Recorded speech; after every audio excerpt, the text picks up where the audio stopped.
Congratulations, Rachel said as the courthouse doors swung shut behind us. You finally got what you wanted. I stopped halfway down the steps. What I wanted. She tucked the divorce papers into her designer bag and gave me the same irritated smile I'd seen through 6 months of mediation. Freedom. Isn't that what you kept calling it?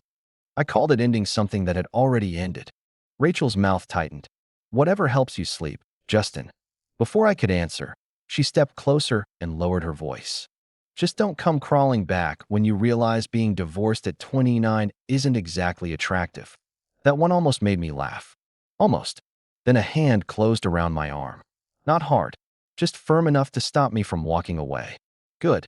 I turned. Evelyn Hart stood beside me in a charcoal coat, her dark hair pulled back, expression as controlled as ever. My CEO. The woman who could make an entire conference room rethink its life choices by raising one eyebrow. Rachel blinked. Excuse me.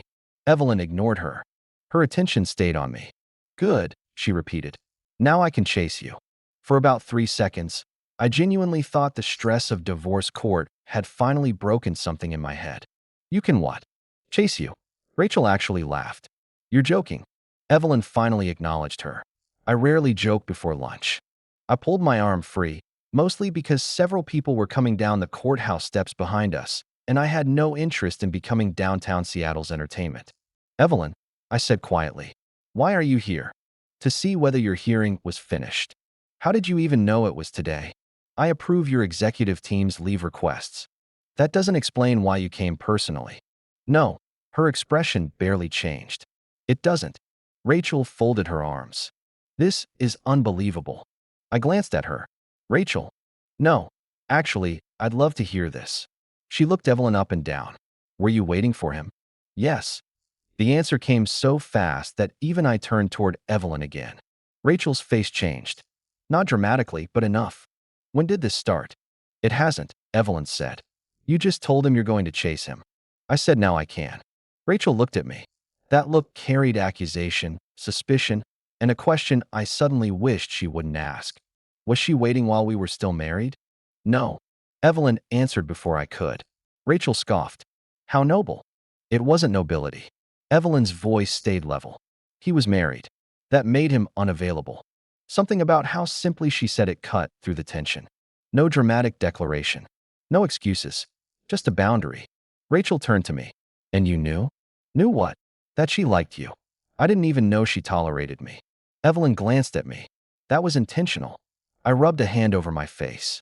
This morning I got divorced. I'm not emotionally equipped for whatever this conversation is. Then we'll simplify it, Evelyn said. I should have known that sentence was dangerous. She reached into her coat pocket, pulled out her phone, tapped twice, then looked at me. Dinner. 7:30. I frowned. That sounds like a date. It is. No. Rachel made a quiet sound that might have been a laugh. Evelyn didn't react. 7:40. That isn't the problem. You dislike the restaurant? I don't know what restaurant you're talking about. Good. Then you can't dislike it yet. Evelyn. Yes. I got divorced. I checked the time on my phone. 11 minutes ago. 12. That makes it worse. I'm aware. Then why are you asking me out right now? Because yesterday would have been inappropriate. Rachel let out a sharp laugh. Wow. I looked at Evelyn, trying to find some sign that this was some elaborate misunderstanding. There wasn't one. She was serious. Completely serious. Which somehow made the whole thing more insane. I'm going home, Rachel said. Neither of us stopped her. She took 3 steps, then turned back. Justin. What? Her eyes moved between Evelyn and me. If she's telling the truth, fine. But you should ask yourself one thing. I already hated the setup. Rachel gave me a thin smile. How long has your boss been waiting for your marriage to fail? Then she walked away. The question landed harder than I wanted it to. Evelyn noticed. Of course she did. She noticed everything. Don't, she said. Don't what? Let her turn this into something it wasn't. You showing up outside my divorce hearing doesn't exactly help. That's fair. I studied her. That answer surprised me. Evelyn Hart didn't usually concede anything without making someone earn it. You really came here just to ask me out? No. I waited. She slipped her phone back into her pocket. I also came to make sure you weren't alone afterward. That took some of the fight out of me. I looked toward the street. I'm fine. I know. Then why? Fine isn't the same as wanting to be alone. I exhaled slowly. She stepped closer, but not enough to crowd me. Justin, I'm not asking you to marry me. Comforting. I'm not asking for commitment. Also comforting. I'm asking you to eat dinner with me. As a date. Yes. You really don't know how to ease into anything, do you? I run a company with 4,000 employees. That's not an answer. It explains the habit. I laughed despite myself. Evelyn's expression softened for half a second. Then she said, 7:30. I shook my head. Still no. Why? Because I'm not jumping from divorce court directly into dating my CEO. Then don't date me. I blinked. You just said, have dinner with me. Call it whatever makes you less nervous. I'm not nervous. You've adjusted your watch 6 times in 2 minutes. I immediately stopped touching my watch. She almost smiled. Almost. Fine, I said. Dinner. Not a date. Understood. And you're paying. Obviously. And we are not discussing my divorce. That condition is unreasonable. Then dinner's off. Fine. 15 minutes of divorce discussion. 5. 10. 7. Agreed. I pointed at her. You negotiate everything. You noticed. My phone buzzed. I expected Rachel. It wasn't. It was Daniel from finance. Dude, why is the CEO outside the courthouse with you? My stomach dropped. A second message arrived. There's already a photo in the company group chat. I slowly lifted my eyes toward Evelyn. She read my expression. What happened? I turned the screen toward her. For the first time that morning, Evelyn's perfect composure cracked. Not much. Just enough for me to know we had a problem. Then another message appeared. This one was from an unknown number. Enjoy your date with Hart. By Monday, everyone will know exactly why she promoted you. I read it twice. Evelyn reached for the phone. I pulled it back. What? Her voice changed immediately. Not jealous. Not embarrassed. Cold. Professional. Dangerous. Justin, show me the message. I did. She read it once. Then she said, dinner is still at 7:30. I frowned. That's your response? No. Her eyes lifted to mine. That's my personal response. And the professional one. Evelyn took out her phone. Someone just made this a company problem. She started dialing. Then stopped and looked at me again. Oh, and Justin? What now? Her mouth curved slightly. I meant what I said. About dinner? About chasing you. Before I could answer, she stepped away and made the call. And standing outside the courthouse with my divorce papers still warm in my hand, I realized my old life had ended 12 minutes ago.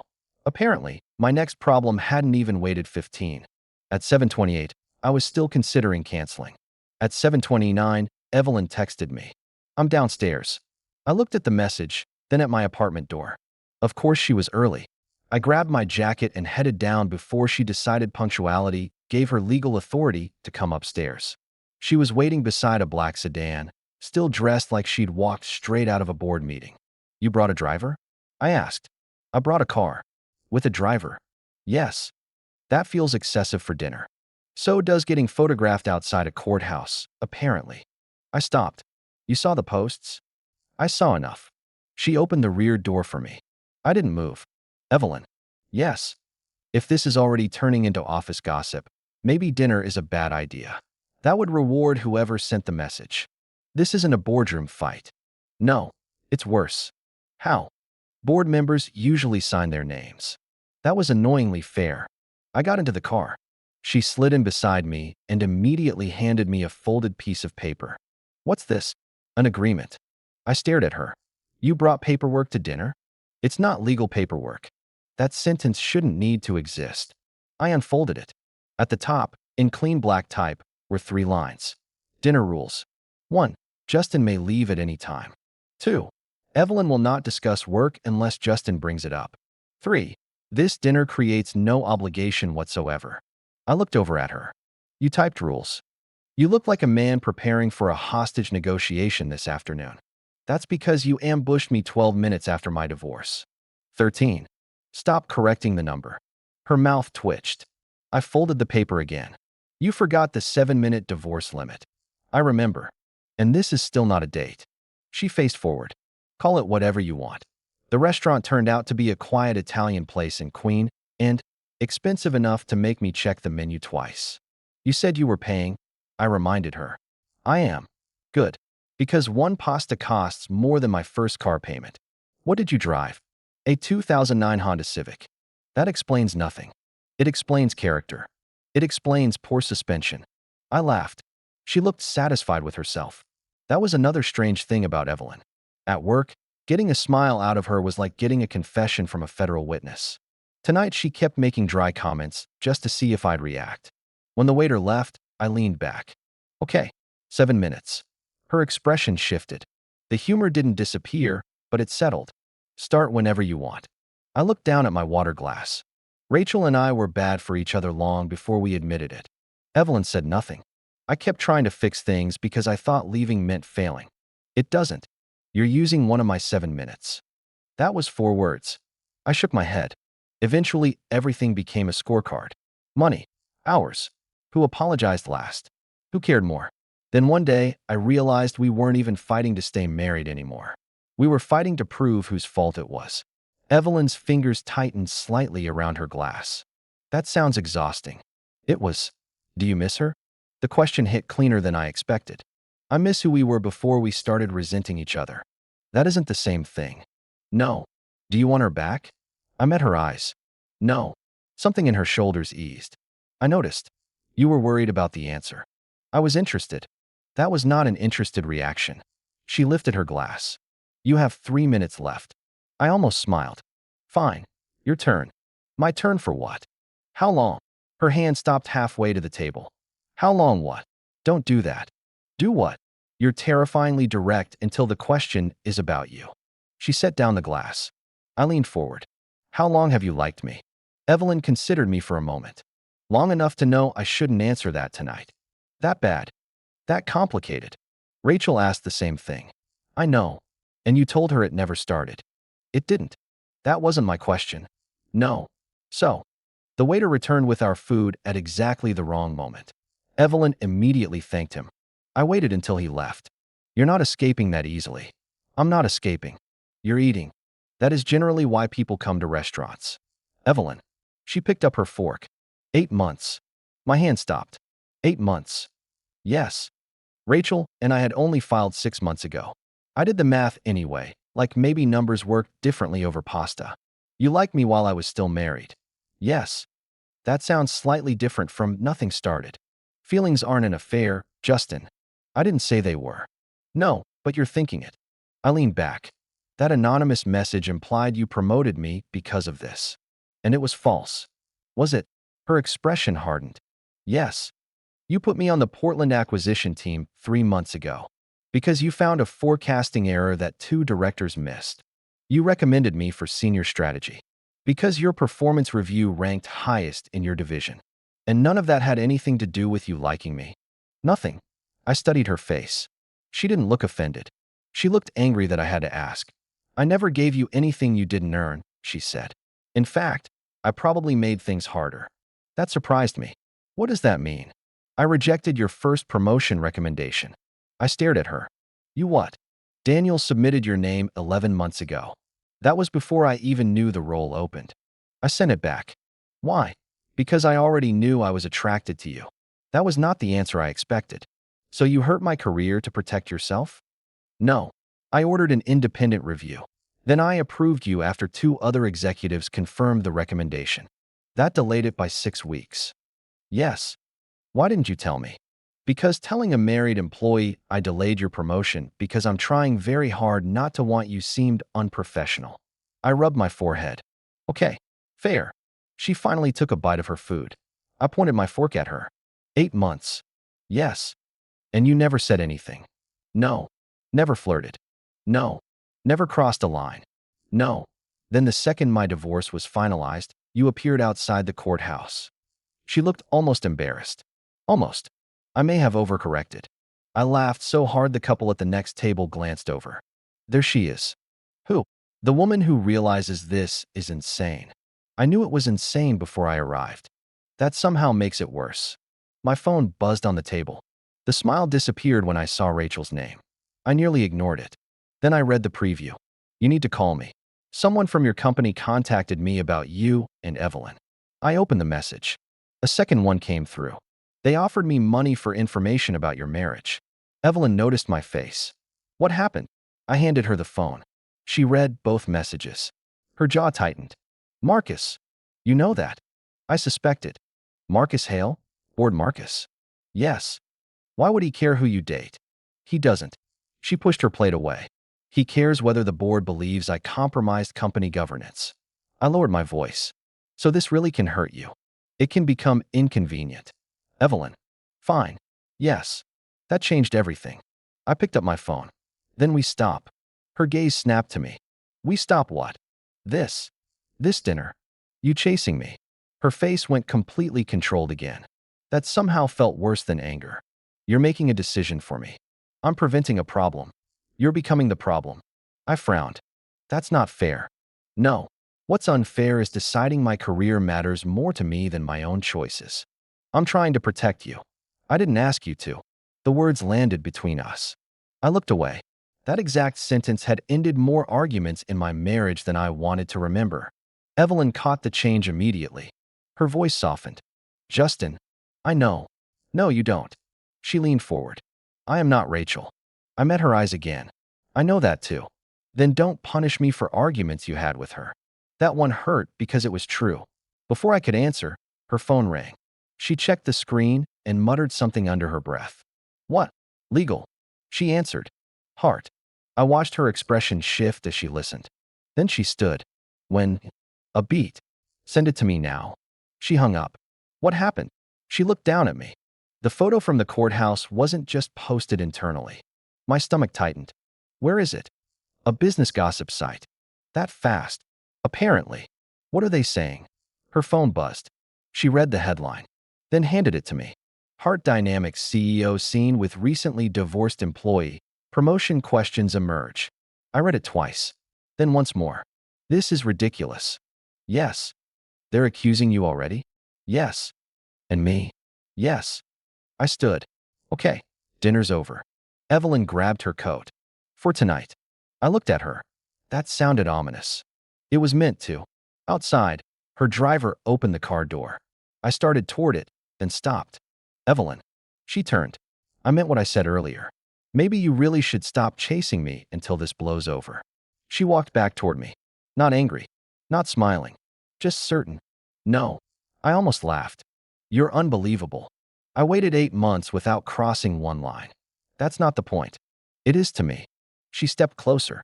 I will not use my position to pressure you. I will not interfere with your job. I will not ask you for anything you don't want to give. Her voice lowered. But I am not going to pretend I don't want you because Marcus Hale discovered a search engine. Despite everything, I smiled. You practiced that? No. It sounded practiced. I'm good under pressure. Then my phone buzzed again. Rachel. This time the message was only 6 words. Justin, Marcus wants to meet me tomorrow. I showed Evelyn. Her expression changed instantly. What does he want from her? I don't know. Evelyn looked toward the waiting car, already thinking 5 moves ahead. Then she looked back at me. Tomorrow morning, don't come to the office. What? I'll explain in the car.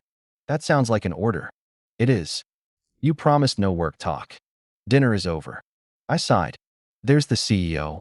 Yes. She opened the car door herself. And Justin. What? Her eyes held mine. Tonight wasn't a date. I raised an eyebrow. I thought you said call it whatever I want. I changed my mind. Why? She got into the car.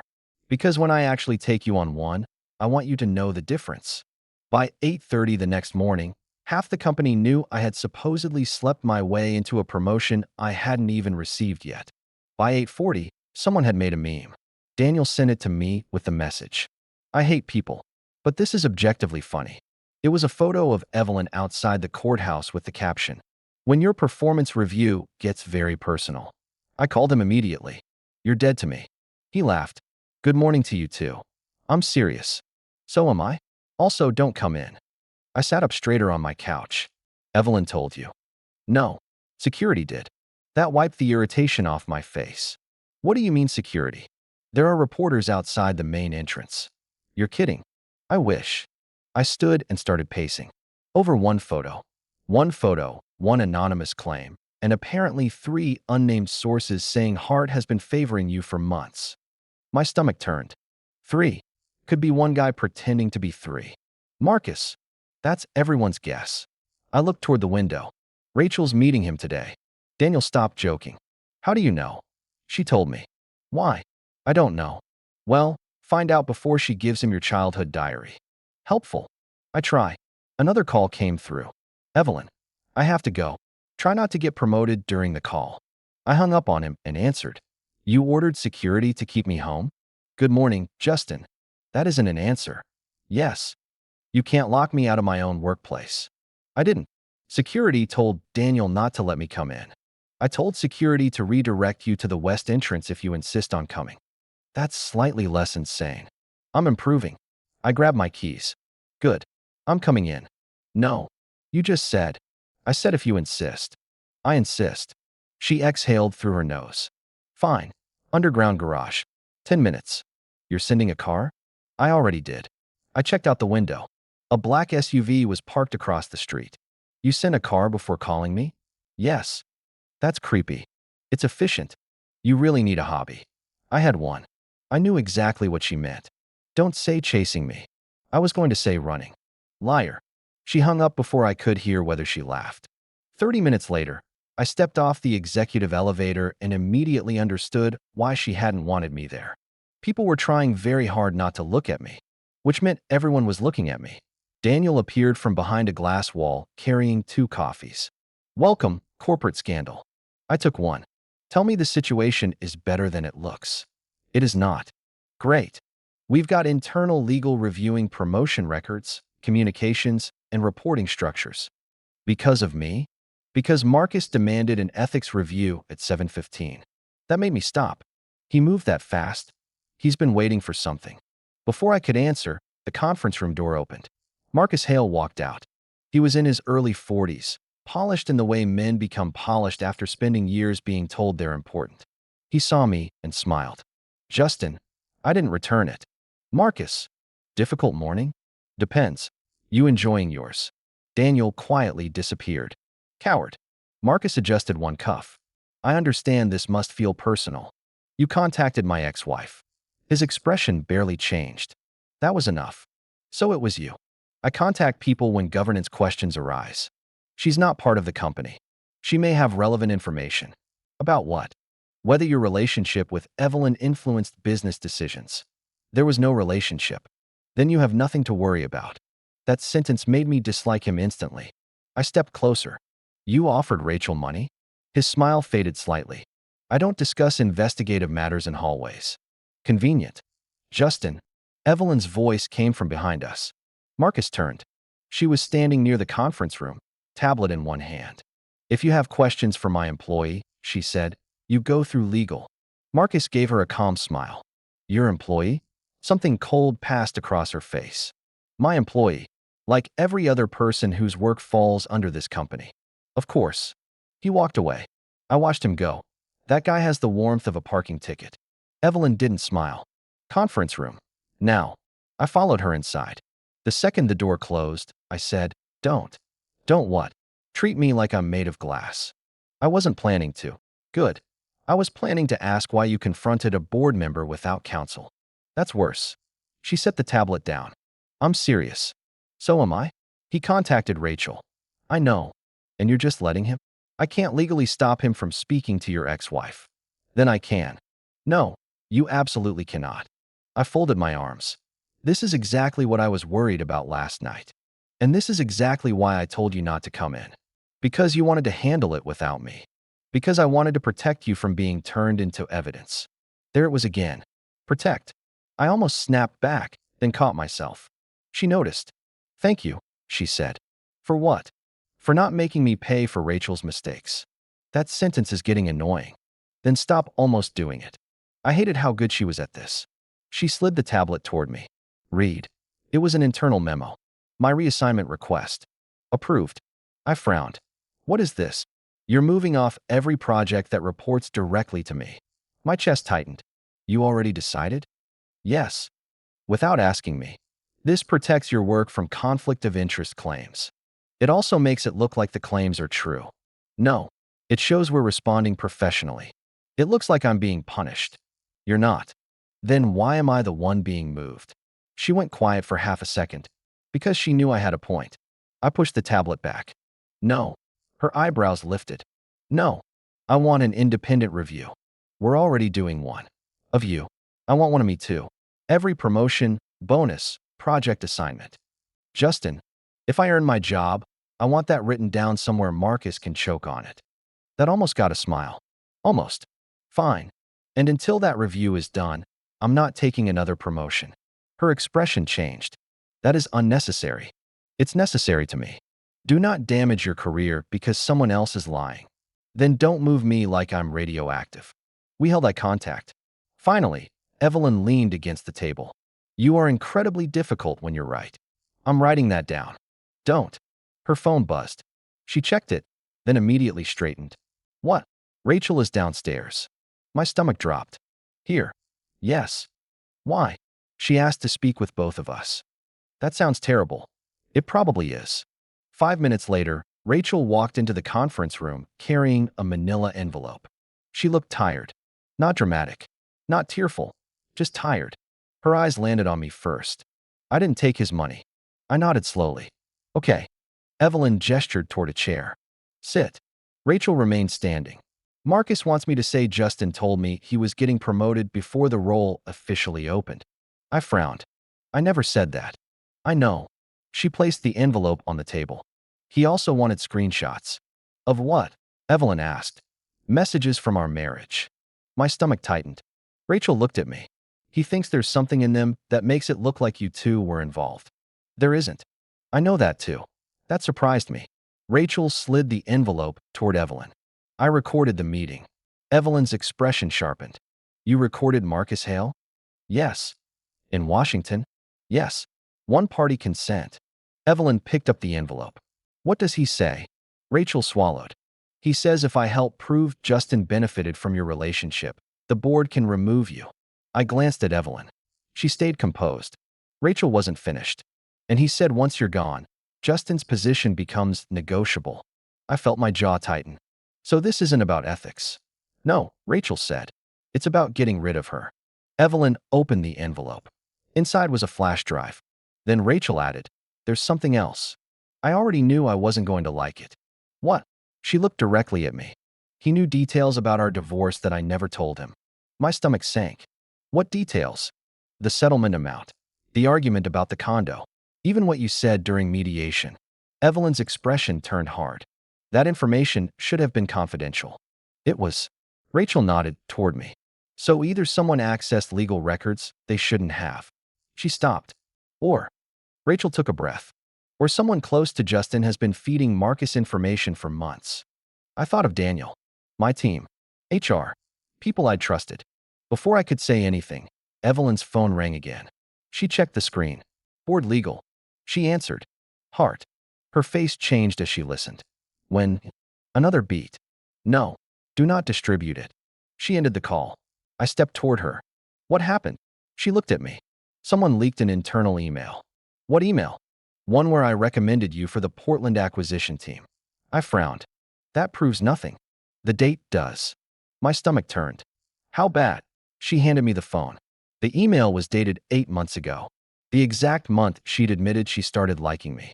And beneath the screenshot, the article headline had already been updated.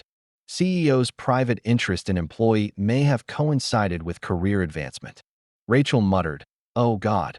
I read the headline again, then looked at Evelyn. Tell me you have a way to prove that assignment wasn't about us. I do. Relief hit for exactly 1 second. Then she added, but proving it means revealing why I really chose you. What does that mean? Her eyes stayed on mine. It means telling the board something I promised another employee I would never disclose. And just like that, the scandal wasn't our only problem anymore. Then don't reveal it. Evelyn's eyes narrowed. I handed her phone back across the conference table. If proving I earned Portland means breaking someone else's confidence, don't do it. Rachel looked between us. Justin, they're accusing you of sleeping your way into a promotion. I noticed. And you're okay with that? No. I'm saying I'm not clearing my name by wrecking somebody else's. Evelyn folded her arms. This isn't your decision alone. It involves my reputation. And my company. Then find another way. Before she could answer, Rachel's phone buzzed. She checked it and swore under her breath. What? She turned the screen toward us. Another article. This one had a photo from our wedding. Mine and Rachel's. The headline was worse. The ex-wife may hold key to heart dynamics favoritism investigation. Rachel went pale. They used our wedding picture. I rubbed my forehead. Marcus? Probably, Evelyn said. Rachel looked at me. I'm sorry. For what? I came here because I thought giving you the recording would end it. You did the right thing. I should have seen what he was doing sooner. I almost told her it wasn't her fault, but that would have been too easy. Rachel and I had spent years avoiding hard truths with soft language. So I gave her the real answer. You should have called me before meeting him. She nodded. I know. That surprised me more than an argument would have. Then she picked up her purse. I'm leaving. Evelyn straightened. Security will walk you out through the garage. I don't need. Yes, you do. Rachel opened her mouth, reconsidered, then nodded. At the door, she turned toward me. Justin, can I talk to you privately? Evelyn didn't react. I did. Now. 5 minutes. I glanced at Evelyn. She picked up the flash drive. Conference room B is empty. That was it. No cold warning. No territorial claim. No, make it quick. She simply walked out. Rachel noticed too. When the door closed, she gave a small, humorless laugh. She really likes you. Apparently half the internet knows. I'm serious. So am I. Rachel pulled out a chair, but didn't sit. I said something outside the courthouse yesterday that I shouldn't have. You said several things. I'm talking about asking whether she'd been waiting for our marriage to fail. I leaned against the table. She was. That isn't what I mean. Rachel looked tired again. I wanted you to feel guilty. That caught me. Why? Because you looked relieved. Her voice cracked slightly, though she recovered fast. I hated that. I didn't know what to say. So I wanted to make whatever happened next feel dirty. That's honest. Don't sound so impressed. I'm not. She gave me a look. Then she said, I also lied about something. My shoulders tightened. What? I told you I didn't know Marcus before yesterday. I straightened. You did. Not personally. But he emailed me 3 weeks ago. And you didn't tell me? He said he was conducting a routine review of executive conduct. Evelyn isn't even your executive. I know that now. Rachel. I ignored him at first. Then why meet him? Her jaw tightened. Because he sent me copies of expense reports with your name on them. What expense reports? Flights. Hotels. Client dinners. I stared at her. I travel for work. He made it look like Evelyn was approving personal expenses for you. That's insane. I know. Now. She winced. Good. Maybe I wanted her to. You thought I cheated, I said. I thought maybe there was more to this than you told me. There was nothing to tell. I know. You keep saying that now. Because now I do. Her voice rose, then she stopped herself. I was angry, Justin. We had just spent months tearing each other apart. Then I walk out of court, and the most powerful woman in your company is standing there like she's been waiting for a starting gun. That doesn't justify helping Marcus. I didn't help him. You met him and recorded him because something felt wrong. That shut me up. Rachel took a breath. Look, I'm not asking you to forgive me. Good. I'm asking you to understand that I didn't go there planning to destroy your career. Intent doesn't erase consequences. I know. There it was again. And suddenly I realized this was the most honest conversation we'd had in years. Too late. Still honest. Rachel picked up her purse. Then she hesitated. Do you love her? I laughed once. That's your question? Yes. I had dinner with her once. That's not what I asked. I don't know. She nodded. Do you want to? That landed differently. I didn't answer quickly enough. Rachel smiled sadly. There it is. What? The answer. Before I could stop her, she opened the door. Evelyn was standing across the hall with legal counsel, reviewing documents. Rachel walked past her, then stopped. Evelyn. Evelyn looked up. Rachel said quietly, he needs time. My irritation came back instantly. Rachel. She ignored me. Evelyn's expression stayed neutral. I know. And if you push him, I won't. Rachel looked almost surprised. Then she left. I walked toward Evelyn. What was that? What was what? You two discussing my emotional schedule like I'm not here. I answered one sentence. You agreed with her. Because she was right. I stopped. That wasn't the fight I expected. Evelyn handed the documents to legal counsel. Give us 10 minutes. When the attorney walked away, Evelyn faced me. You're angry. Very observant. Would you prefer I pretend you're ready for a relationship? No. Then what exactly did I do wrong? I opened my mouth. Nothing came out. She waited. I hated that. Finally, I said, you didn't do anything wrong. Good. That's annoyingly satisfying for you, isn't it? A little. I nearly smiled. Then I remembered the scandal. What happens now? Her tone shifted immediately. The board meets at 2. Today. Marcus moved it forward. Can he do that? With enough directors, yes. What are they deciding? Whether I need to temporarily recuse myself from personnel decisions involving you. That sounds reasonable. And whether your promotion history requires outside review. Also reasonable. And whether I should be suspended pending an ethics investigation. That one hit harder. Suspended. Yes. Because you liked me? Because Marcus is framing personal feelings as misuse of authority. I stepped closer. Then tell them the truth.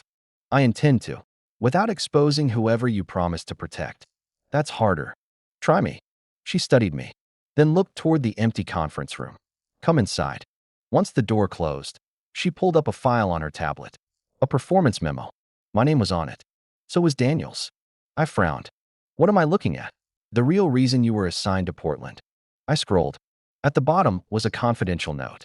Analyst Daniel Brooks reported material forecasting discrepancies and requested Justin Mercer as independent lead due to concerns regarding retaliation. I looked up. Daniel. Yes. He found the numbers? He found evidence someone was manipulating them. My stomach tightened. Who? We didn't know then. And you promised not to expose him because he was a whistleblower. Yes. I read it again. You chose me because Daniel requested me? Partly. What was the other part? You were the only person in strategy who had previously challenged the same revenue assumptions in writing. I remembered that report. My director had called me difficult for submitting it. So Portland wasn't a reward. No. It was an investigation. Yes. And Daniel's identity is protected. Legally and ethically. I handed the tablet back. Then absolutely don't reveal it. If I don't, Marcus can keep claiming my recommendation was personal. Let him. Justin, you protected Daniel when doing that made your life harder. I'm not asking you to stop being that person because now it's my name getting dragged. Her expression changed. Not softer exactly.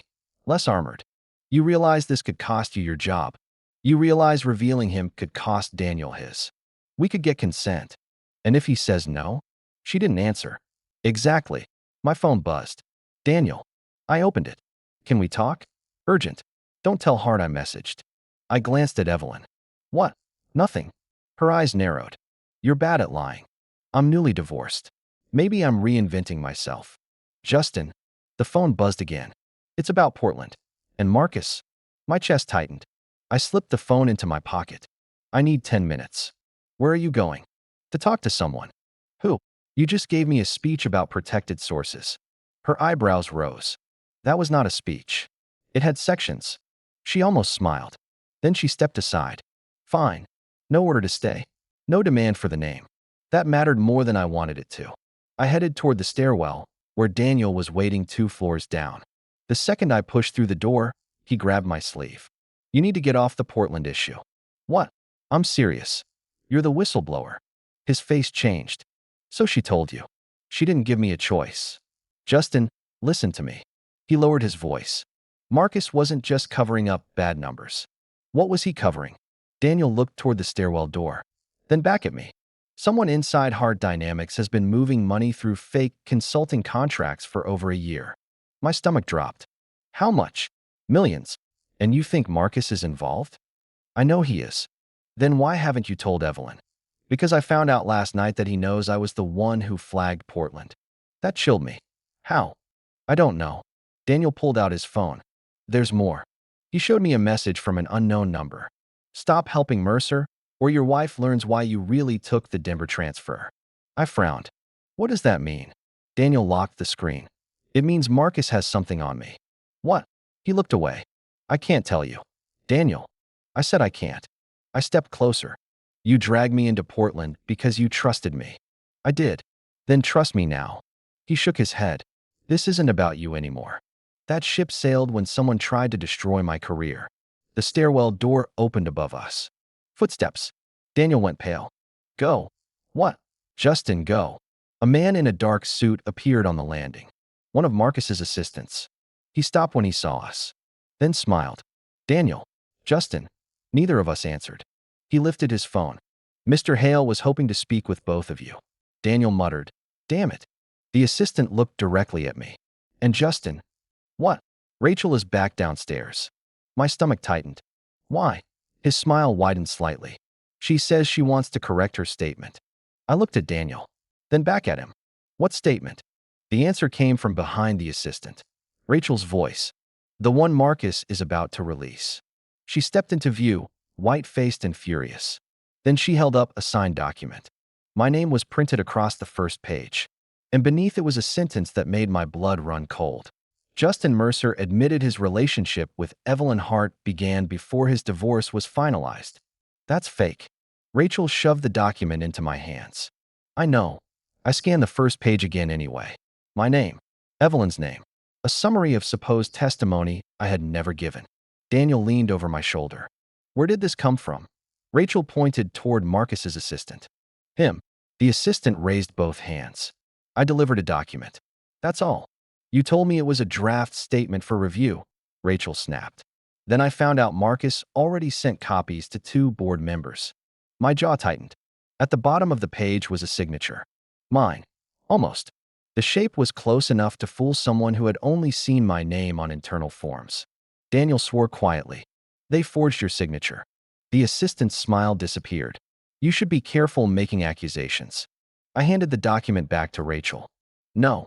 You should be careful forging evidence. He stepped toward me. Mr. Hale asked for cooperation. You seem determined to make this more difficult. I'm starting to think that's my best quality. Before he could answer, the stairwell door opened again. Evelyn came down 2 steps and stopped. She took in Rachel, Daniel, the assistant, then the document in Rachel's hand. What happened? Nobody answered fast enough. Her eyes went to me. Justin. Marcus forged a statement saying I admitted we were involved before my divorce. Her face went cold in a way I had never seen at work. Not louder, not dramatic, just controlled enough that everyone else suddenly seemed reckless.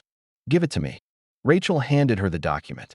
Evelyn read the first page, flipped to the signature, then looked at the assistant. Who authorized this? I don't know. You work directly for Marcus. I handle scheduling and communications. So you delivered falsified testimony without knowing where it came from. I said I don't know. Evelyn folded the pages. Then legal can help you remember. He hesitated. That was enough. Evelyn turned to me. Board meeting starts in 26 minutes. I'm coming. No. I laughed once. Absolutely not. Justin, this is now a formal governance matter. It has my forged signature on it. That is exactly why you need counsel. Then get me counsel. Her jaw shifted. Already done. Of course she had. Daniel gave me a look that clearly said he had no idea whether to be impressed or terrified. I pointed toward the elevator. Let's go. Evelyn didn't move. Justin. What? If you walk into that meeting with me, Marcus will argue that your presence proves I'm using company resources to protect someone I'm personally involved with. We're not involved. He doesn't care. I do. That doesn't change the optics. I stepped closer and lowered my voice. You're about to walk into a room where someone forged evidence against me to remove you. I know. And your plan is to keep me outside so they can talk about me like I'm a line item? My plan is to keep you from making yourself a bigger target. I felt the old reflex rise. That familiar urge to back away so somebody else wouldn't have to deal with the consequences of being connected to me. I had done it in my marriage. Avoided arguments. Taken blame. Given up ground because peace felt easier than being seen as difficult. And now Evelyn was trying to protect me by pushing me away. The problem was, I was letting her. No. She frowned. No what? No more deciding that the safest version of me is the one that disappears. Her expression shifted. Rachel watched us quietly. I continued. If legal tells me I can't speak, fine. If the board removes me, fine. But I'm not hiding while Marcus uses my name to destroy you. This isn't about destroying me. Then why did he fake my confession? She had no answer for that. Daniel cleared his throat. Also, for what it's worth, I'm coming too.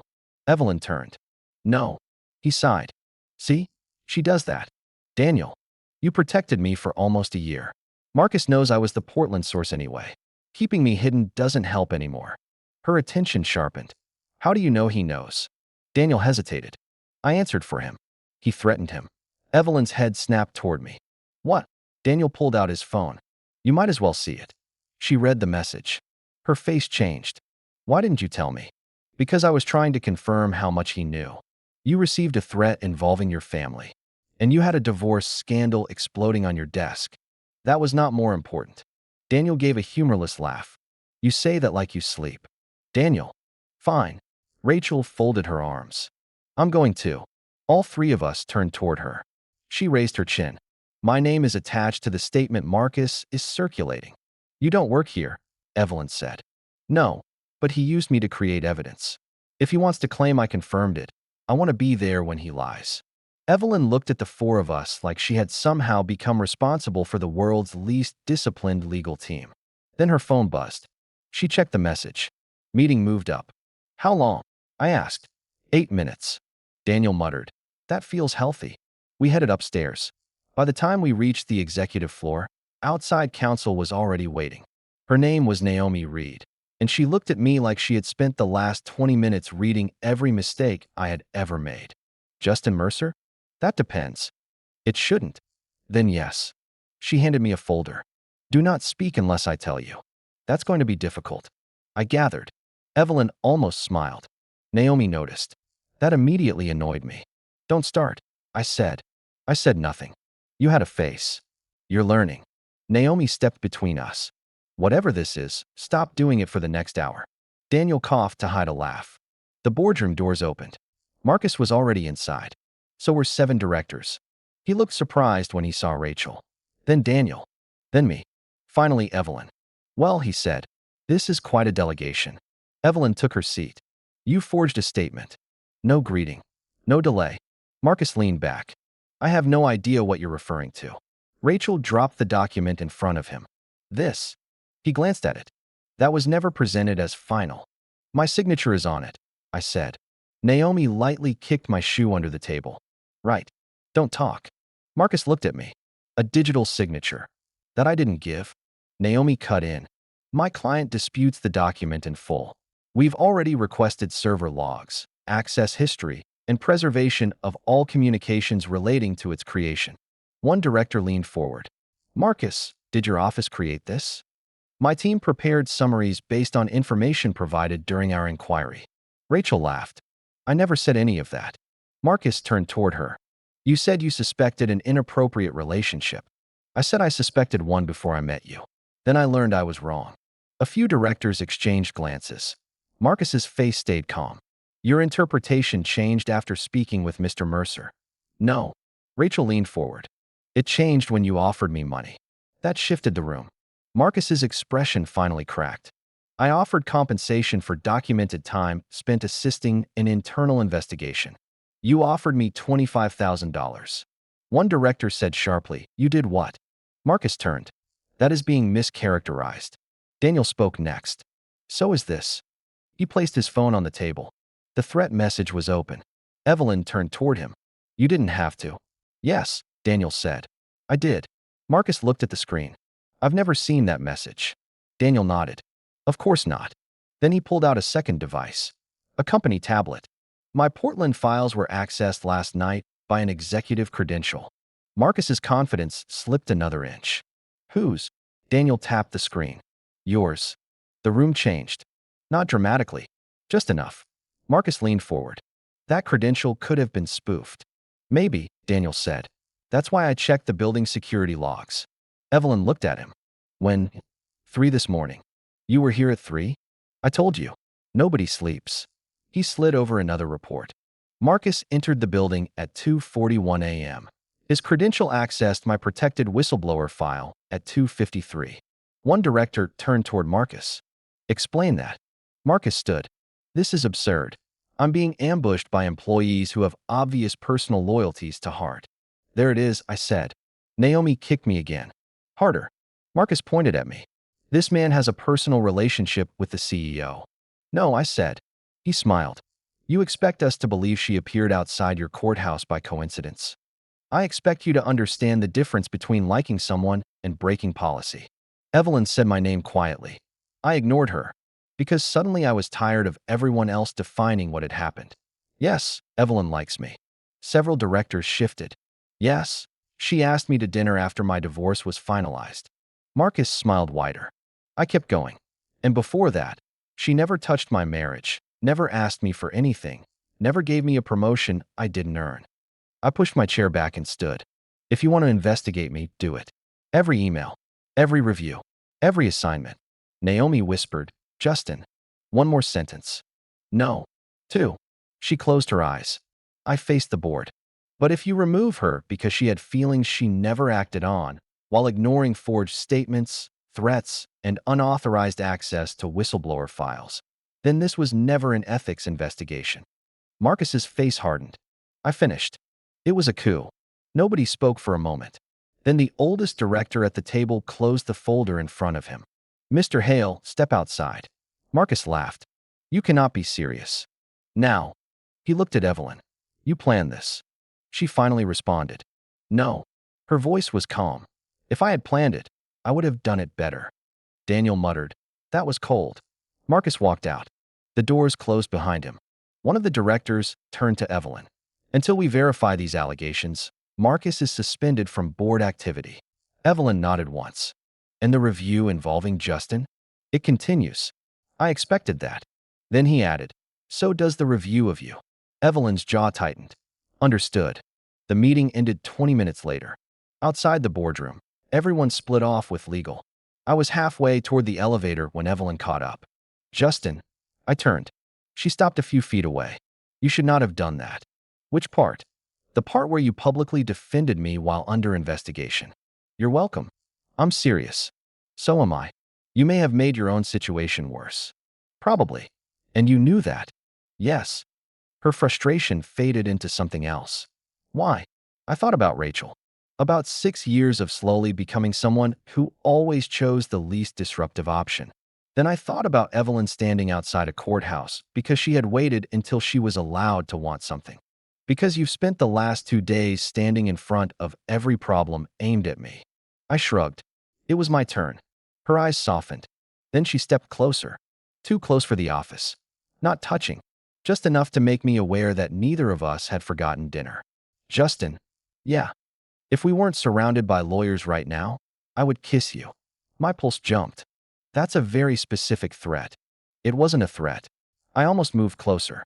Then Naomi's voice came from behind me. Do not. I shut my eyes. Evelyn turned away, covering a smile. Naomi pointed toward the elevator. Both of you. Separate directions. I laughed. And for the first time since the courthouse, wanting Evelyn didn't feel like a problem I had to solve. It felt like a decision I was getting dangerously close to making. I made it exactly 6 hours before deciding to resign. Not because Marcus had won. Not because the articles kept multiplying. Because by 4 that afternoon, 2 clients had requested clarification about whether I'd received special treatment. 3 people from HR had asked for my communications with Evelyn, and someone had leaked a photo of us leaving the restaurant. Apparently, pasta was now evidence. I sat at my kitchen counter with my laptop open and typed. Effective immediately, I am submitting my resignation from Heart Dynamics. I read it twice. Then I added, this decision is entirely my own and should not be interpreted as an admission of wrongdoing by myself or Evelyn Hart. That sounded defensive. I deleted it, then added it again. My phone rang. Daniel. I ignored it. It rang again. Ignored. 3rd time. I answered. What? You're resigning. I looked at the laptop. How do you know? You sent me a draft by accident. I checked the recipient field. Damn it. I was trying to send it to myself. You should not be allowed near technology under emotional distress. I'm hanging up. Don't. I reached for the button. Justin, Evelyn's coming over. My hand stopped. You told her? I told her nothing. You just said she's coming over. She called me asking why you weren't answering. I said, and I quote, he's probably doing something stupid. You're a terrible friend. I'm an accurate friend. Someone knocked on my door. 3 hard knocks. Then Evelyn's voice. Justin. I glared at the phone. Daniel laughed. Good luck. He hung up. Coward. I opened the door. Evelyn walked in without waiting for an invitation, holding the printed resignation email. I pointed at it. How do you have that? Daniel. Traitor. He's receiving a bonus. You cannot reward him for violating my trust. I can reward him for preventing stupidity. She dropped the paper on my counter. What is this? You can read. I want to hear you say it. I'm resigning. No. I laughed. That isn't how resignation works. It is today. I'm serious. So am I. I closed my laptop. This investigation is hurting the company. The company has survived worse. Clients are asking questions. Clients always ask questions. My team is getting dragged into this. That is not your fault. And every day I stay gives Marcus another excuse to say you're protecting me. Her expression tightened. So your solution is to disappear. My solution is to remove the weapon. You are not a weapon. I am to him. She stepped closer. And if you leave, what exactly do you think happens? The pressure drops. No. Marcus says your resignation proves guilt. That's not necessarily true. It absolutely is. You don't know that. I know men like Marcus. I rubbed the back of my neck. Then what do you want me to do? Stay. That's easy for you to say. Her eyes sharpened. Easy. I didn't mean. No, finish it. I sighed. You're the CEO. You can survive a scandal. And you think that means I don't have anything to lose? That's not what I said. It's what you meant. She paced once, then stopped. If the board removes me, I lose the company my father nearly bankrupted and I spent 9 years rebuilding. If the press decides I'm unethical, every decision I've made gets questioned. If clients leave, 4,000 people deal with the consequences. Her voice stayed controlled, but barely. So don't tell me this is easy for me. I leaned against the counter. Then why are you making it harder by chasing me? That did it. She went still. I regretted the sentence immediately. But she didn't yell.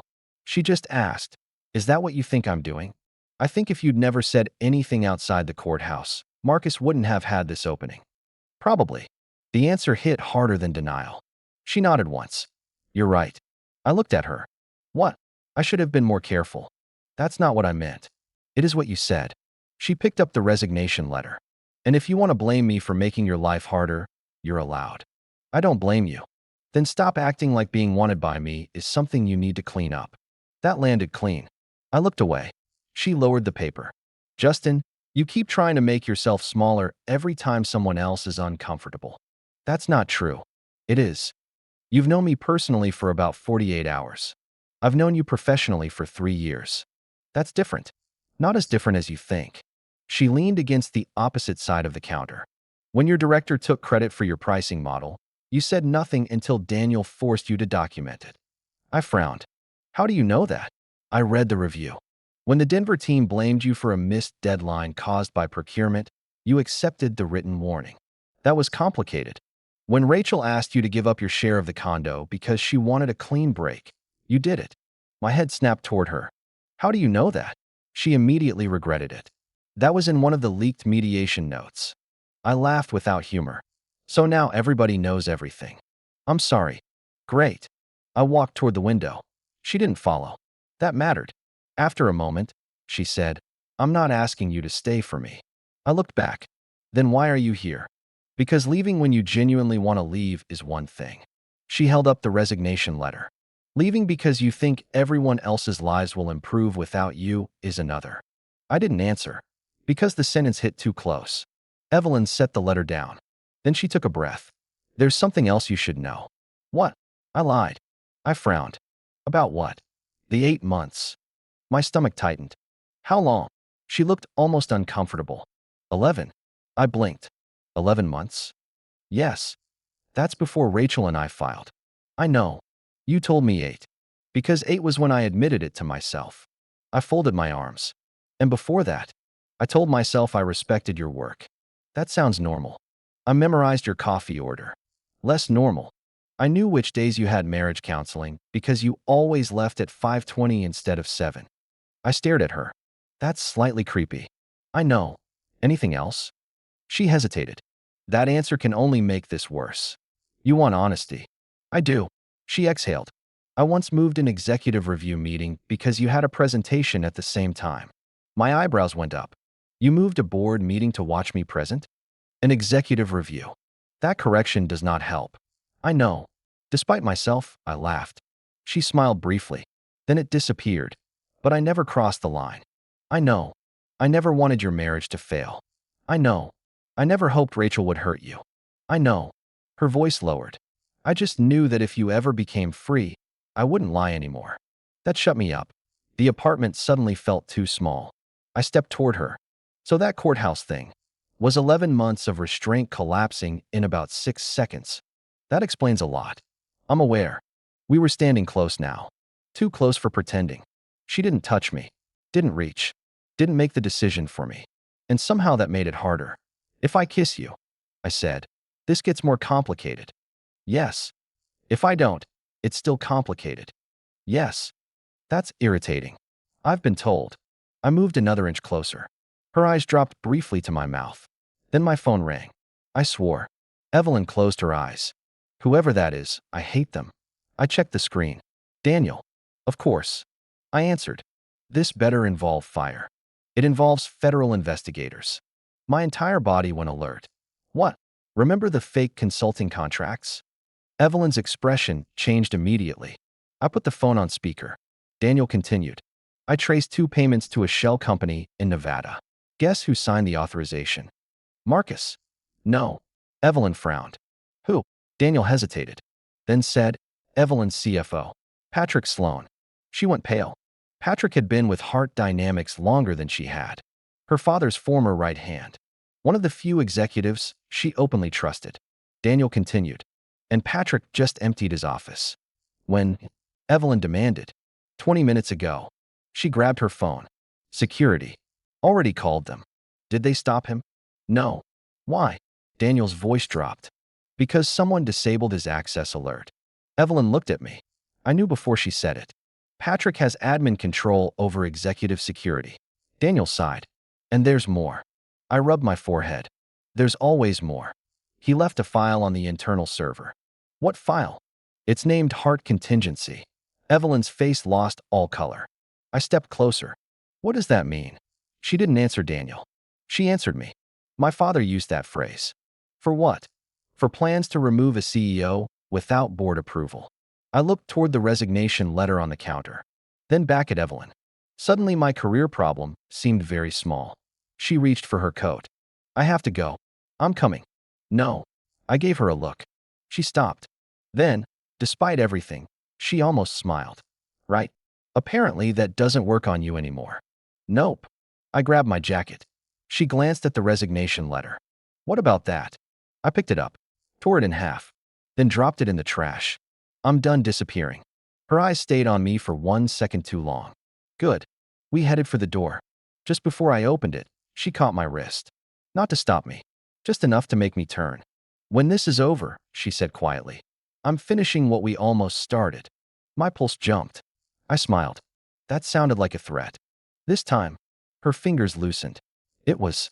Patrick Sloan's office looked like someone had erased a person in a hurry. No family photos. No laptop. No files. Just a coffee mug, a dead plant, and one empty charging cable hanging off the desk. Daniel was standing near the window when Evelyn and I walked in. You got here fast. She drives like she negotiates, I said. I had a driver. Same emotional experience. Daniel almost smiled, then pointed toward the desktop monitor. IT recovered the file. Evelyn moved beside him. What's inside? Board voting projections. Emergency succession plans. Private compensation records. That's not enough to remove a CEO. No. Daniel clicked another folder. This might be. A list of client accounts appeared. Next to each name was a number. I frowned. What are those? Exposure estimates. Evelyn's face hardened. Daniel nodded. Patrick was tracking how much revenue disappears if certain clients terminate contracts at the same time. I understood. He was planning a run on the company. Looks that way. Evelyn leaned closer to the screen. Marcus. Daniel opened another document. Payments. Consulting fees. Travel reimbursements. All routed through the Nevada Shell Company. Marcus's name wasn't anywhere. Patrick's was. That's intentional, Evelyn said. Probably. Patrick was protecting him. Or Marcus was protecting Patrick, I said. They both looked at me. What? I pointed at the transactions. Marcus is loud. Patrick isn't. Everyone assumes Marcus is the one running this because he's the one attacking you. Daniel slowly nodded. You think Marcus is the distraction? I think Patrick had access to money, executive security, board records, and internal investigations. Evelyn's expression shifted. And Marcus had ambition. Exactly. Daniel leaned back. That's a depressing partnership. Evelyn pulled out her phone. I'm calling counsel. Before she could dial, the office door opened. Naomi walked in. Don't. Evelyn frowned. Why? Because federal investigators are downstairs. Daniel raised a hand. Told you. Naomi ignored him. They're here with a warrant. My stomach tightened. For Patrick? No. Evelyn's face went still. Naomi looked directly at her. For heart dynamics. I swore under my breath. What are they investigating? Evelyn asked. Fraud. Wire transfers. Financial reporting. Daniel muttered. That escalated. Naomi stepped closer. You need to say nothing without me. I'm the CEO. You are also potentially a witness. Or a suspect, I said. Naomi glanced at me. Thank you for making the room happier. I contribute. Evelyn was already heading toward the door. I followed. Naomi pointed at me. You are not part of executive management. No. So go home. No. She closed her eyes. Why does no one in this company respond correctly to legal advice? Daniel raised his hand again. I sometimes do. No, you don't. We reached the executive floor just as two federal agents stepped out of the elevator. One introduced himself as Special Agent Miller. The other was Agent Torres. Miller showed Naomi the warrant. We're here to preserve financial records relating to several consulting entities. Evelyn nodded. You'll have full cooperation. We also need access to executive offices. Understood. Miller looked toward me. And you are? Justin Mercer. His expression changed. You're involved in the internal ethics review. Apparently, everyone knew everything. Yes. We may need to speak with you. Fine. Naomi cut in. With counsel. Of course. Marcus appeared at the far end of the hallway. I almost laughed. You have got to be kidding me. He walked toward us with two attorneys. Evelyn. She didn't respond. Marcus glanced at the agents. This is unfortunate. I stepped forward. You say that like you didn't help cause it. Naomi whispered, Justin. I know. Marcus smiled. You continue to confuse accusation with evidence. Daniel came out of Patrick's office. Funny timing. Marcus looked at him. What? You showing up 5 minutes after federal agents. I'm a board member. Suspended board member. Marcus's jaw tightened. Miller stepped between them. Gentlemen. That ended it. For about 30 seconds. Then Torres emerged from the records room, holding a document bag. She spoke quietly to Miller. His attention moved toward Evelyn. Miss Hart, we need to ask you about a series of authorization codes attached to these transfers. What codes? Torres showed her a printout. Evelyn read it. Her face changed. That's my executive authorization. Marcus smiled. Small. Satisfied. I saw it. So did Daniel. Evelyn looked up. I didn't authorize these. Miller remained neutral. We'll need to verify that. They were generated using my credentials. Yes. Patrick had administrative override. Marcus spoke. Convenient. I turned. Don't. He raised his eyebrows. Excuse me. You're enjoying this too much. That isn't evidence either. No. I stepped closer. But Patrick used your office to access Daniel's protected file. Marcus's attorneys immediately moved. Mr. Hale will not respond to informal accusations. Daniel pulled out his tablet. Good thing we have logs. Marcus's face tightened. That was when I knew. Not proof, but fear. I looked at Evelyn. She saw it too. Miller held up a hand. No one is discussing this further in the hallway. Naomi nodded. Agreed. Marcus turned to leave. I said, Patrick's gone. He stopped. Just for a second. Then kept walking. There. That was the reaction. I followed him. Naomi grabbed my sleeve. Absolutely not. He knows where Patrick is. You do not know that. He reacted. You are not a detective. Technically, neither is Daniel. Why am I included? Daniel called. Evelyn stepped beside me. Justin. He knows something. I agree. That surprised me. Naomi looked between us. Please don't encourage him. I'm not. Evelyn turned toward Miller. Agent. Marcus knew Patrick left before we announced it internally. Marcus stopped again. This time Miller noticed. When did you learn Mr. Sloan had left? He asked. Marcus turned slowly. My counsel informed me. One of his attorneys looked confused. Tiny reaction. But enough. Miller noticed that too. So your counsel knew? The attorney said, I did not say that. Marcus's face hardened, and suddenly the hallway felt very different. Miller asked Marcus to step into a conference room. He refused, then reconsidered when the second agent moved closer. 20 minutes later, Daniel, Evelyn, Naomi, and I were in another conference room watching security footage. Patrick had left through the garage at 4:12. At 4:19, Marcus's private driver had entered.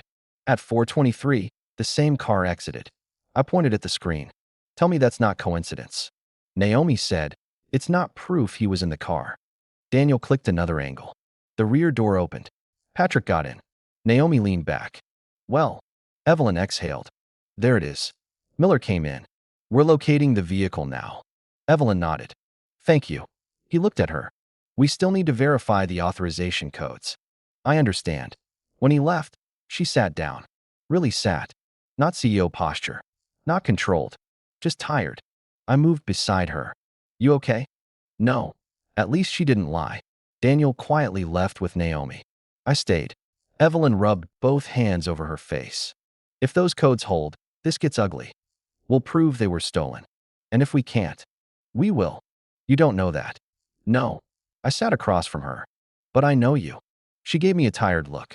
You know me for 3 years professionally and 48 hours personally.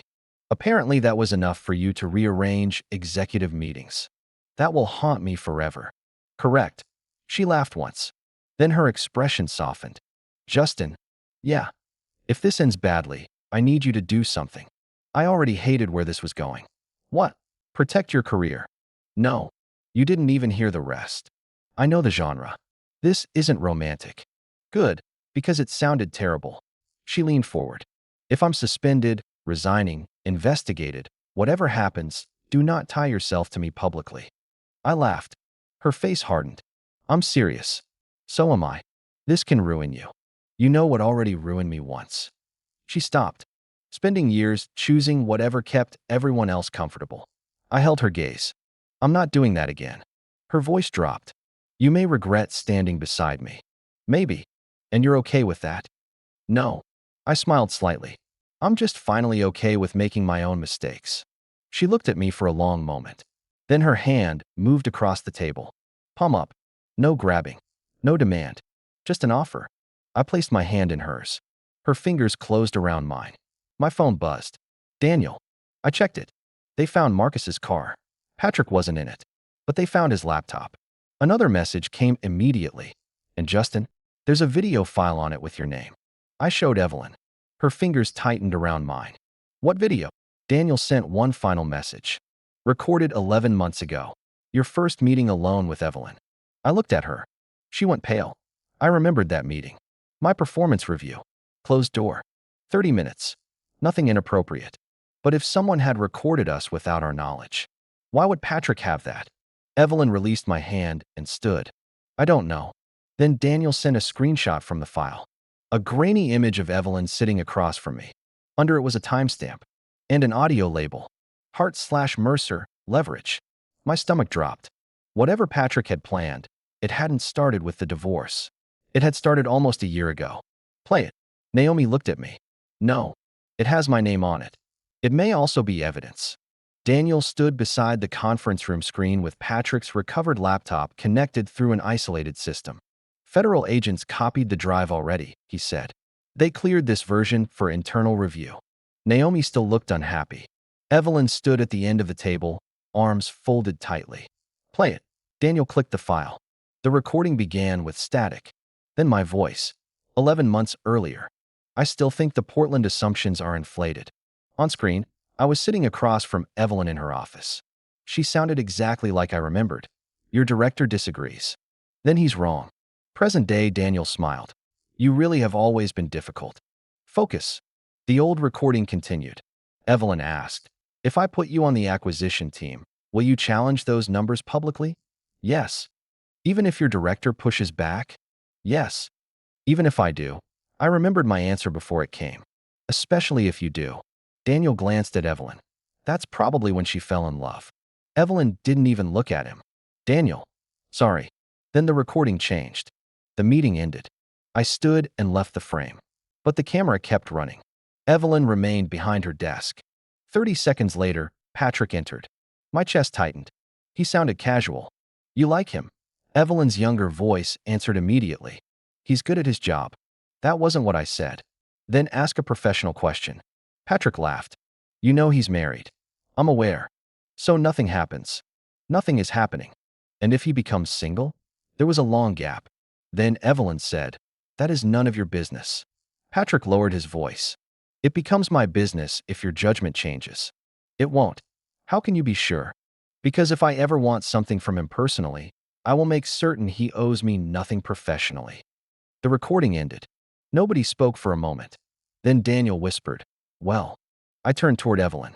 She looked furious, not embarrassed, violated. He recorded me in my office. Naomi nodded, apparently for leverage. Daniel reopened the file list. There are dozens more. Of her? I asked. Board members, executives, private conversations. Naomi's expression hardened. Patrick was building blackmail material. Evelyn walked toward the screen. And 11 months ago, he already thought Justin could be used against me. Daniel nodded. That's what it looks like. My phone buzzed before I could respond. Agent Miller. Naomi answered on speaker. Yes. We located Patrick Sloan. Evelyn stepped closer. Where? Seattle-Tacoma Airport. He was attempting to board a flight to Vancouver. I let out a breath. Miller continued. He is in custody for questioning. We also recovered financial records connecting Sloan to the Nevada Shell Company. And Marcus? Naomi asked. We're not discussing charging decisions yet. Understood. But we found communications between Sloan and Hale regarding board pressure, leaked press materials, and Ms. Hart's removal. Evelyn closed her eyes briefly. So Marcus knew. Yes. What about the authorization codes? We believe Sloan duplicated Ms. Hart's executive credentials using his administrative access. That was the first genuinely good sentence I'd heard all week. Evelyn gripped the edge of the table. Can you prove it? We recovered the hardware used to generate them. She exhaled. Miller added, Ms. Hart, based on what we have now, you are being treated as a cooperating witness. After the call ended, Daniel threw both hands up. So technically, this is a good day. Naomi looked at him. A federal fraud investigation is not a good day. It's better than yesterday. That is an extremely low standard. I looked at Evelyn. She hadn't moved. Hey. Her eyes came to me. It's over. No. I frowned. Marcus and Patrick are done. That part is ending. She glanced toward the paused image from 11 months ago. But the board still has to decide whether I violated internal conflict rules. You didn't. I asked you out. After my divorce. I admitted I'd liked you before. Feelings aren't policy violations. That sentence sounds familiar. Smart person told me. Her mouth curved slightly. Then Naomi's phone buzzed. She read the message. Board meeting. Tomorrow morning. I sighed. Of course. Daniel pointed toward the door. I vote we all sleep for 12 hours. Naomi stared at him. Please do. Preferably somewhere without access to company servers. The next morning, I sat outside the boardroom because Naomi had finally managed to convince me that barging into every meeting was not a personality trait worth developing. 27 minutes later, the doors opened. Evelyn came out first. I stood. Well, she walked directly toward me. Marcus has been removed from the board pending the criminal investigation. And you? The ethics review found no evidence that I gave you preferential treatment. I smiled. Say that again. No. I've had a rough week. You're impossible. And my promotion history? Cleared. Relief hit harder than I expected. Then I noticed she wasn't smiling. What's wrong? I'm stepping back from direct oversight of your division. My smile faded. Because they told you to? No. Then why? Because if I'm serious about chasing you, I don't want your career anywhere near my authority. I studied her. You already decided? Yes. That sounds dangerously like making decisions for me. This decision is about my reporting structure, not your feelings. Annoyingly correct. So what happens to me? You report to the COO. And what happens to us? That finally made her hesitate. Good. I enjoyed it more than I should have. I suppose, she said carefully, that depends on you. I stepped closer. Interesting.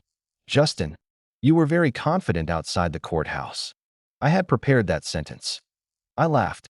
You prepared it? For approximately 20 minutes. That makes it so much better. She looked offended. I was under stress. You ambushed a newly divorced man with a rehearsed pickup line. It worked, did it? You're standing very close to me. Fair. I lowered my voice. You told me you'd chase me. I did. How long were you planning to do that? As long as necessary. What if I told you to stop? Something in her expression changed. She answered immediately. I would. That mattered. More than any dramatic promise could have. I nodded. Okay.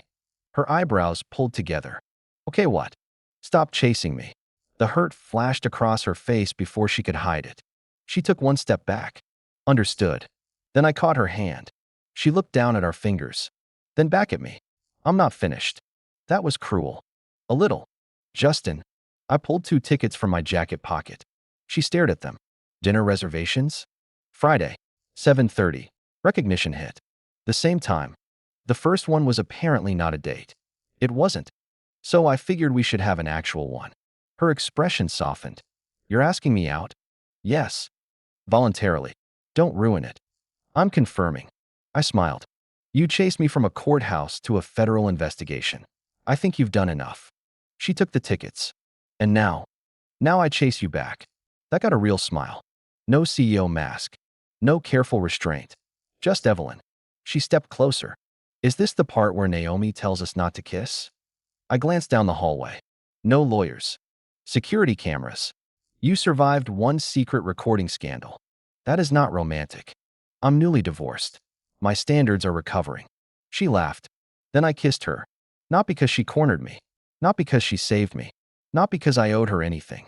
Because I wanted to. When we pulled apart, she touched my jacket lightly. So what are we calling Friday?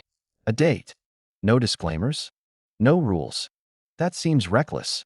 I'm trying something new. She smiled. Then the elevator opened. Daniel stepped out, saw us, and immediately covered his eyes. Absolutely not. I have suffered enough. Evelyn stepped away from me. You're late. For what? Work. He stared at her. You just kissed an employee in the hallway. An employee outside my reporting structure. He pointed at me. She reorganized the company so she could date you.